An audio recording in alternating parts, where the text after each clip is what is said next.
দিন সন্ধ্যায় বাড়ির পরিবেশটা যেন একটু অস্বাভাবিক লাগছিল। ড্রয়িং রুমে সোফায় বসেছিলেন আরিয়ান। তার মুখে স্পষ্ট চিন্তার ছাপ। মনে হচ্ছিল মাথার ভেতর অনেক কিছু ঘুরছে। সায়রা কিছুক্ষণ ধরে সেটা লক্ষ্য করছিল। শেষমেশ সে ধীরে ধীরে আরিয়ানের পাশে এসে বসলো এবং হালকা হাসি দিয়ে বলল, তোমাকে অনেক চিন্তিত লাগছে, কি হয়েছে? আরিয়ান একটু ক্লান্ত গলায় বললেন, কোম্পানির কিছু ঝামেলা চলছে, মাথাটা একটু ভার লাগছে। সায়রা মুচকি হেসে বলল, এত চিন্তা করছো কেন? আচ্ছা চলো, আজই তোমার সব চিন্তা দূর করে দিই। ঠিক তখনই হঠাৎ আরিয়ানের ফোনটা বেজে উঠল। তিনি ফোনটা কানে তুলতেই ওপাশ থেকে তাড়াহুড়োর গলা শোনা গেল, স্যার, বড় সমস্যা হয়ে গেছে। কথাটা শুনে আরিয়ানের মুখ মুহূর্তেই গম্ভীর হয়ে গেল। আরিয়ান কয়েক সেকেন্ড চুপ থেকে বললেন, ঠিক আছে, আমি এক্ষুনি আসছি। ফোনটা কেটে তিনি দ্রুত উঠে দাঁড়ালেন। সায়রা অবাক হয়ে বলল, এক্ষুনি যেতে হবে? আরিয়ান বললেন, হ্যাঁ, ফ্যাক্টরিতে বড় দুর্ঘটনা হয়েছে। সায়রা একটু অভিমানী গলায় বলল, আজ রাতে একটু থাকো না, অনেকদিন তোমার সাথে ঠিক করে সময় কাটানো হয় না। আরিয়ান ঘড়ির দিকে তাকিয়ে বললেন, এখন খুব জরুরি, পরে দেখা যাবে যদি সময় পাই। এই বলে তিনি দরজার দিকে হাঁটতে লাগলেন। যাওয়ার আগে তিনি রায়হানের দিকে তাকিয়ে বললেন, রায়হান, তোমার চাচির খেয়াল রেখো, আমাকে ফিরতে একটু সময় লাগবে। রায়হান মাথা নেড়ে বলল, ঠিক আছে চাচা। এরপর আরিয়ান দ্রুত বাড়ি থেকে বেরিয়ে গেলেন। দরজা বন্ধ হওয়ার সাথে সাথে বাড়িটা অদ্ভুত নীরব হয়ে গেল। কয়েক মুহূর্ত কেউ কোনো কথা বলল না। সায়রা ধীরে ধীরে দরজার দিকে তাকিয়ে রইল। তারপর ঘুরে রায়হানের দিকে তাকালো। সে নিচু গলায় বলল, রায়হান, একটা কথা বলো তো। রায়হান তাকালো। সায়রা বলল, এই ঘরে এখন আমাদের দুজন ছাড়া আর কেউ নেই, তাই না? রায়হানের বুকের ভেতর হালকা ধাক্কা লাগলো। সে বলল, হ্যাঁ, কিন্তু আপনি এটা বলছেন কেন? সায়রা কয়েক সেকেন্ড চুপ করে থাকলো। তারপর হালকা হাসি দিয়ে বলল, কারণ আজ আমার একটু সাহায্য দরকার। রায়হান অবাক হয়ে বলল, কি ধরনের সাহায্য? সায়রা রহস্যময় ভাবে বলল, সেটা আজ রাতে বলবো। এই কথা বলে সায়রা ধীরে ধীরে নিজের ঘরের দিকে চলে গেল। আর রায়হান দাঁড়িয়ে রইল একই জায়গায়। তার মাথায় ঘুরছিল সায়রার সেই কথাটা, আজ রাতে তার সাহায্য দরকার। সে ঠিক বুঝতে পারছিল না সায়রা কি বোঝাতে চেয়েছে। কিছুক্ষণ পর সে নিজের রুমের দিকে হাঁটতে শুরু করলো। হঠাৎ করেই ভেতর থেকে সায়রার চিৎকার ভেসে এলো, রায়হান, রায়হান, তাড়াতাড়ি এখানে এসো। রায়হান চমকে উঠল। সে দ্রুত সায়রার ঘরের দিকে দৌড়ে গেল। কি হয়েছে চাচি, আপনি চিৎকার করলেন কেন? সায়রা একটু অস্থির গলায় বলল, রায়হান, আগে দরজাটা বন্ধ করো। রায়হান অবাক হলো, দরজাটা বন্ধ করে দিল। তারপর বলল, কি হয়েছে? সায়রা আয়নার সামনে দাঁড়িয়েছিল। সে বলল, দেখো তো রায়হান, আমার গলার নেকলেসটা খুলতে পারছি না, একটু খুলে দাও। রায়হান একটু দ্বিধা নিয়ে এগিয়ে গেল। সে ধীরে ধীরে সায়রার গলার নেকলেসটা খুলে দিল। নেকলেসটা খুলে দেওয়ার পর সে একটু অস্বস্তি নিয়ে বলল, হয়ে গেছে চাচি। সায়রা তার দিকে তাকিয়ে হালকা হাসলো। তারপর বলল, কি হয়েছে, ভয় পাচ্ছ নাকি? রায়হান তাড়াতাড়ি বলল, না চাচি, তেমন কিছু না। সায়রা কিছুক্ষণ তার দিকে তাকিয়ে রইল। তারপর বলল, আচ্ছা থাক, আর দরকার নেই, আমার একটু ঘুম পাচ্ছে, তুমি তোমার রুমে চলে যাও। রায়হান বলল, ঠিক আছে চাচি। সে ধীরে ধীরে ঘর থেকে বেরিয়ে নিজের রুমে চলে গেল।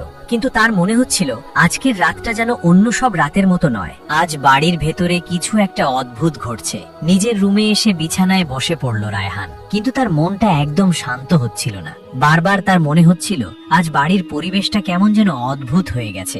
সায়রার আচরণও তার কাছে একটু অস্বাভাবিক লাগছিল। কিছুক্ষণ এদিক সেদিক ভাবতে ভাবতেই সে শুয়ে পড়ল। ঠিক তখনই দরজায় হালকা টোকা পড়ল। রায়হান উঠে দরজা খুলতেই দেখল সায়রা দাঁড়িয়ে আছে। সে একটু চিন্তিত গলায় বলল, কি হয়েছে চাচি, আপনি এখনো ঘুমাননি? সায়রা ধীরে বলল, রায়হান, আমার মাথাটা কেমন যেন ভার লাগছে। রায়হান সঙ্গে সঙ্গে বলল, আপনি বসুন চাচি, আমি আপনার জন্য চা বানিয়ে আনি। সায়রা কিছু না বলে ধীরে ধীরে ঘরের ভেতরে এসে সোফায় বসে পড়ল। রায়হান দ্রুত রান্নাঘরের দিকে গেল। কিছুক্ষণ পরে সে এক কাপ চা বানিয়ে নিয়ে এলো। কাপটা সায়রার হাতে দিয়ে বলল, এই নিন চাচি, চা খান, একটু ভালো লাগবে। সায়রা চায়ের কাপটা হাতে নিয়ে মুচকি হাসলো। তারপর ধীরে ধীরে বলল, রায়হান, তুমি আমার কত খেয়াল রাখো, আর আমি তো কখনো তোমার সাথে ঠিক করে ভালোভাবে কথাই বলিনি। রায়হান একটু অপ্রস্তুত হয়ে বলল, এভাবে বলবেন না চাচি, চাচা বাড়িতে নেই, তাই আপনার খেয়াল রাখা আমার দায়িত্ব। সায়রা চুপচাপ চা খেতে লাগলো। আর রায়হান দাঁড়িয়ে দাঁড়িয়ে ভাবছিল আজকের রাতটা যেন ধীরে ধীরে আরো অদ্ভুত হয়ে উঠছে। সায়রা ধীরে ধীরে চা শেষ করলো। তারপর কিছুক্ষণ চুপ করে বসে রইল। রায়হানও কিছু বলল না। ঘরের ভেতর তখন অদ্ভুত এক নীরবতা নেমে এসেছে। হঠাৎ সায়রা বলল, রায়হান, তুমি আমার কত খেয়াল রাখো, আর আমি তো তোমার সাথে কখনো ভালোবাসার মতো করে কথাই বলিনি। রায়হান হালকা হাসলো। এমন কথা বলবেন না চাচি, চাচা বাড়িতে নেই, তাই আপনার যত্ন নেওয়া আমার দায়িত্ব। রায়হান কথাটা বললেও তার ভেতরে তখন এক অদ্ভুত দ্বন্দ্ব চলছিল। একদিকে ছিল তার চাচার প্রতি সম্মান আর ভয়, অন্যদিকে সায়রার সৌন্দর্য আর তার আচরণ তাকে অস্থির করে তুলছিল। সে মনে মনে ভাবল, যদি সে সায়রার কাছে ভালো ব্যবহার করে তাহলে হয়তো সায়রা তাকে বিশ্বাস করতে শুরু করবে, আর তখন হয়তো সে নিজের মনের কথাও বলতে পারবে। কিন্তু রায়হান এটাও জানতো সায়রা খুবই সুন্দরী এবং নিজের সৌন্দর্য নিয়ে সে ভীষণ আত্মবিশ্বাসী, তাই এত সহজে তাকে বিশ্বাস করবে না। হঠাৎ সায়রা বলল, রায়হান তুমি এখানে দাঁড়িয়ে আছো কেন, বসো না। রায়হান একটু দ্বিধা নিয়ে সামনের চেয়ারটায় বসে পড়ল। ঘরের ভেতর আবার সেই নীরবতা ফিরে এলো। দুজনেই যেন নিজের নিজের চিন্তায় ডুবে গেল। কিছুক্ষণ নীরব থাকার পর রায়হান ধীরে বলল, চাচি আমি কি আপনাকে একটা কথা বলতে পারি, যদি আপনি খারাপ না মনে করেন। সায়রা তার দিকে তাকালো। হ্যাঁ বলো, কি ব্যাপার? রায়হান একটু দ্বিধা নিয়ে বলল, চাচা আপনার জন্য একটুও সময় বের করতে পারেন না। হয়তো তিনি আপনার খেয়াল রাখেন, কিন্তু যদি আপনি আমার স্ত্রী হতেন আমি আপনাকে এক মুহূর্তের জন্যও নিজের থেকে দূরে রাখতাম না। কথাটা শুনে সায়রা কিছুক্ষণ চুপ করে তার দিকে তাকিয়ে রইল। তারপর ধীরে বলল, তাহলে এখন তুমি আমার ভরসা হবে না? রায়হান দ্রুত বলল, হ্যাঁ অবশ্যই হব। বলুন আপনার কি ধরনের ভরসা দরকার? সায়রা হালকা হাসলো। দেখি তো রায়হান, আজ রাতে তোমাকে আমার ভরসা হওয়ার সুযোগ দেব। রায়হান কিছু বলল না, শুধু চুপ করে রইল। তার মাথার ভেতর তখন নানা চিন্তা ঘুরছিল। সে মনে মনে ভাবল, যদি সে সায়রার সাথে এত ভালো ব্যবহার করে তাহলে হয়তো সায়রা তাকে গুরুত্ব দেবে, কিন্তু আবার তার মনে হচ্ছিল এভাবে কিছু করা ঠিক হবে না। এদিকে সায়রা হঠাৎ চায়ের কাপটা এগিয়ে দিয়ে বলল, চা খাও রায়হান। রায়হান মাথা নাড়ল, আমার এখন চা খেতে ইচ্ছা করছে না। সায়রা আবার বলল, আচ্ছা খেয়ে দেখো, তোমার জন্য অনেক যত্ন করে বানিয়েছি। রায়হান এবার একটু বিরক্ত গলায় বলল, বলেছি তো আমার এখন খেতে ইচ্ছা করছে না। সায়রা তার দিকে তাকিয়ে বলল, কি হয়েছে, আমার উপর রেগে গেছো? রায়হান বলল, না আমি আপনার উপর রেগে থাকবো কেন? সায়রা ধীরে বলল, আমি জানি তুমি আমার উপর রেগে আছো, আর আমি এটাও জানি কেন রেগে আছো। রায়হান চুপ করে গেল। সায়রা আবার বলল, সবকিছু জানো তবু কেন এমন আচরণ করছো? রায়হান ধীরে বলল, চাচি আপনি যেমনটা ভাবছেন তেমনটা ঠিক নয়। সায়রা ঠান্ডা গলায় বলল, এটা তখনই ভুল হবে যখন সবাই জানবে, কিন্তু যদি কেউ না জানে তাহলে কি সেটা সত্যিই ভুল? সায়রার কথাটা শুনে রায়হান কিছুক্ষণ চুপ করে রইল। সে বুঝতে পারছিল পরিস্থিতিটা ধীরে ধীরে অস্বস্তিকর হয়ে উঠছে। সে শান্ত গলায় বলল, চাচি আমি মনে করি আমাদের এভাবে কথা বলা ঠিক হচ্ছে না। সায়রা হালকা হেসে বলল, তুমি এত সিরিয়াস হয়ে যাচ্ছ কেন? সুখ দুঃখ ভাগ করে নেওয়া কি ভুল? রায়হান উত্তর দিল না, সে শুধু চুপ করে বসে রইল। কিছুক্ষণ পরে সায়রা বলল, আচ্ছা ঠিক আছে, যদি তোমার মনে হয় এতে কিছু ভুল নেই তাহলে আমি তোমাকে সব খুলে বলবো, কিন্তু আগে নিচে চলো, আমরা একসাথে খেয়ে নিই। রায়হান একটু দ্বিধা করলেও শেষে উঠে দাঁড়ালো। দুজন ধীরে ধীরে নিচে নামলো। টেবিলে খাবার সাজানো ছিল। খাবার সময় রায়হান চুপচাপ বসেছিল, কিন্তু তার মাথার ভেতর তখন অন্য চিন্তা চলছিল। সে মনে মনে ভাবল, যদি সে সায়রার সাথে খুব ভালো ব্যবহার করে তাহলে হয়তো সায়রা তাকে বিশ্বাস করতে শুরু করবে, আর তখনই সে সুযোগ বুঝে নিজের মনের কথা বলতে পারবে। খাওয়া শেষ হওয়ার পর সায়রা বলল, চলো এখন একটু কথা বলা যায়। রায়হান বলল, চাচি আপনার ঘরে না গিয়ে আমার ঘরে গেলে কেমন হয়? সায়রা কিছুক্ষণ তার দিকে তাকিয়ে থাকলো, তারপর ধীরে বলল, ঠিক আছে কোনো সমস্যা নেই, চলো। দুজন ধীরে ধীরে রায়হানের ঘরের দিকে এগিয়ে গেল। ঘরে ঢুকে রায়হান দরজাটা বন্ধ করলো। তারপর সে বলল, বলুন চাচি, আপনি বলছিলেন আমার সাহায্য দরকার, কি ধরনের সাহায্য? সায়রার মুখের অভিব্যক্তি হঠাৎ বদলে গেল। সে তীক্ষ্ণ দৃষ্টিতে রায়হানের দিকে তাকিয়ে বলল, এত বোকা সাজতে হবে না রায়হান, তুমি কি ভাবছো আমি কিছু বুঝি না? আমি তোমার দিকে কেমন চোখে তাকাই আমি সব বুঝি। রায়হান হতবাক হয়ে গেল। সে বলল, চাচি আপনি ভুল বুঝছেন। সায়রা ঠান্ডা গলায় বলল, ভালো ছেলে সাজার দরকার নেই, আমি যা বলছি সেভাবেই করো, না হলে 1 মিনিটের মধ্যে তোমাকে এই বাড়ি থেকে বের করে দেব। রায়হান এবার দৃঢ় গলায় বলল, আপনি যা খুশি করতে পারেন চাচি, কিন্তু আমি এমন কিছু করব না, আর দরকার হলে চাচাকে সব বলে দেব। রায়হানের কথাটা শুনে সায়রার মুখের ভাব এক মুহূর্তেই বদলে গেল। সে ঠান্ডা গলায় বলল, ভালো ছেলে সাজার দরকার নেই, তুই চাচাকে কি বলবি? রায়হান দৃঢ় গলায় বলল, আমি সত্যটাই বলবো।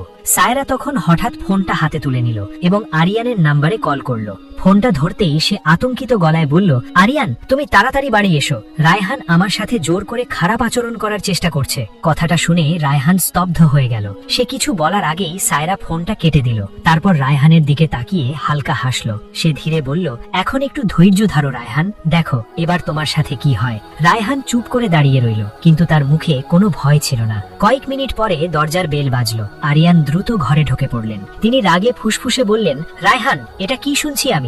সায়রা তখন কান্নার ভান করে বলল, আমি তোমাকে বলেছিলাম না আরিয়ান, এই ছেলেটাকে বাড়িতে রাখা ঠিক না, আজ দেখলে তো কি করেছে। আরিয়ান রাগে রায়হানের দিকে তাকালেন, কিন্তু রায়হান শান্ত গলায় বলল, 1 মিনিট চাচা, আগে এটা দেখুন। সে নিজের ফোনটা বের করে ভিডিওটা চালু করলো। ভিডিওতে স্পষ্ট দেখা যাচ্ছিল ঘরে যা যা হয়েছে সবকিছুই রেকর্ড হয়েছে। আরিয়ান পুরো ভিডিওটা মন দিয়ে দেখলেন। তার মুখের রাগ ধীরে ধীরে বিস্ময়ে বদলে গেল। ভিডিওটা শেষ হওয়ার পর ঘরের ভেতর কয়েক মুহূর্ত একদম নীরব হয়ে গেল। আরিয়ান ধীরে ধীরে ফোনটা নিচে নামালেন। তার মুখের অভিব্যক্তি পুরো বদলে গেছে। তিনি ধীরে সায়রার দিকে তাকালেন। সায়রা, এগুলো কি? সায়রা কিছুক্ষণ চুপ করে দাঁড়িয়ে রইল। তার মুখে আর আগের মতো আত্মবিশ্বাস ছিল না। আরিয়ান আবার বললেন, তুমি কি সত্যিই রায়হানকে ভাসানোর চেষ্টা করছিলে? সায়রা হঠাৎ রেগে উঠল। হ্যাঁ, করেছি, কারণ তুমি কখনো আমাকে সময় দাওনি। তুমি কি কোনোদিন আমাকে সত্যিকারের স্ত্রী হিসাবে দেখেছো? ঘরের ভেতর আবার নীরবতা নেমে এলো। আরিয়ান গভীর নিঃশ্বাস ফেললেন। তাই বলে তুমি এমন কাজ করবে? সায়রা এবার ধীরে বলল, আমি এটা আমার বয়ফ্রেন্ডের কথাই করছিলাম, যাতে রায়হানকে এই বাড়ি থেকে বের করে দিতে পারি। রায়হান সবকিছু শুনে স্তব্ধ হয়ে দাঁড়িয়ে রইল। আরিয়ান কয়েক সেকেন্ড চুপ করে থাকার পর দৃঢ় গলায় বললেন, সায়রা, তুমি এই বাড়ি ছেড়ে চলে যাও। সায়রা অবাক হয়ে বলল, কি বলছো তুমি? আরিয়ান দরজার দিকে ইশারা করে বললেন, আমি যা বলেছি তাই করো। এই বাড়িতে তোমার আর কোনো জায়গা নেই। সায়রা আর কিছু বলল না। সে ধীরে ধীরে দরজার দিকে হাঁটতে লাগলো। যাওয়ার আগে একবার রায়হানের দিকে তাকালো, কিন্তু রায়হান কোনো কথা বলল না। কিছুক্ষণ পর দরজাটা বন্ধ হয়ে গেল। ঘরের ভেতর শুধু রায়হান আর আরিয়ান দাঁড়িয়ে রইল। সায়রা বাড়ি থেকে বেরিয়ে যাওয়ার পর ঘরের ভেতর গভীর নীরবতা নেমে এলো। আরিয়ান কিছুক্ষণ চুপ করে দাঁড়িয়ে রইলেন, যেন তিনি এখনো বিশ্বাস করতে পারছেন না এতক্ষণ যা ঘটলো সেটা সত্যি। রায়হানও কিছু বলল না। সে শুধু মাথা নিচু করে দাঁড়িয়েছিল। কিছুক্ষণ পরে আরিয়ান ধীরে বললেন, রায়হান, আমি তোমার কাছে ক্ষমা চাইছি। আমি তোমাকে না বুঝেই দোষ দিতে যাচ্ছিলাম। রায়হান শান্ত গলায় বলল, এতে আপনার দোষ নেই চাচা, পরিস্থিতিটাই এমন ছিল। আরিয়ান গভীর নিঃশ্বাস ফেললেন। আমি কখনো ভাবিনি সায়রা এমন কিছু করতে পারে। রায়হান কিছু বলল না। ঘরের ভেতর আবার নীরবতা নেমে এলো। কিছুক্ষণ পরে আরিয়ান ধীরে বললেন, তুমি ঠিক কাজটাই করেছো। যদি তুমি সবকিছু রেকর্ড না করতে, তাহলে হয়তো আজ সত্যটা কেউই জানতে পারতো না। রায়হান শুধু মাথা নাড়ল। সেই রাতেই একটা পরিবার ভেঙে গেল। বন্ধুরা, সায়রার পথ হয়তো ভুল ছিল, কিন্তু এই গল্পটার আসল কারণ ছিল আরিয়ানের সেই উদাসীনতা, যা ধীরে ধীরে একটা হাসি খুশি পরিবারকে ভেঙে দিয়েছিল। এই গল্প আমাদের একটা বড় শিক্ষা দেয়। সম্পর্ক শুধু টাকার জন্য টিকে থাকে না। সম্পর্ক টিকে থাকে সময়, যত্ন আর বিশ্বাসের ওপর। মনে রাখবেন, যদি আপনি আপনার প্রিয় মানুষদের সময় না দেন, তাহলে একদিন সেই শূন্য জায়গা অন্য কেউ এসে পূরণ করার চেষ্টা করবে। এই গল্পটা নিয়ে আপনাদের কি মতামত কমেন্টে অবশ্যই লিখে জানাবেন। আর এমন আরো সাসপেন্স গল্পের জন্য আমাদের চ্যানেলটি সাবস্ক্রাইব করতে ভুলবেন না। এই ভিডিওর গল্প ও চরিত্র সম্পূর্ণ কল্পনাপ্রসূত। কোনো অনৈতিক কাজ, প্রতারণা বা ষড়যন্ত্রকে সমর্থন করার উদ্দেশ্যে এটি তৈরি করা হয়নি। এর উদ্দেশ্য শুধুমাত্র বিনোদন এবং একটি সামাজিক বার্তা তুলে ধরা। ধন্যবাদ।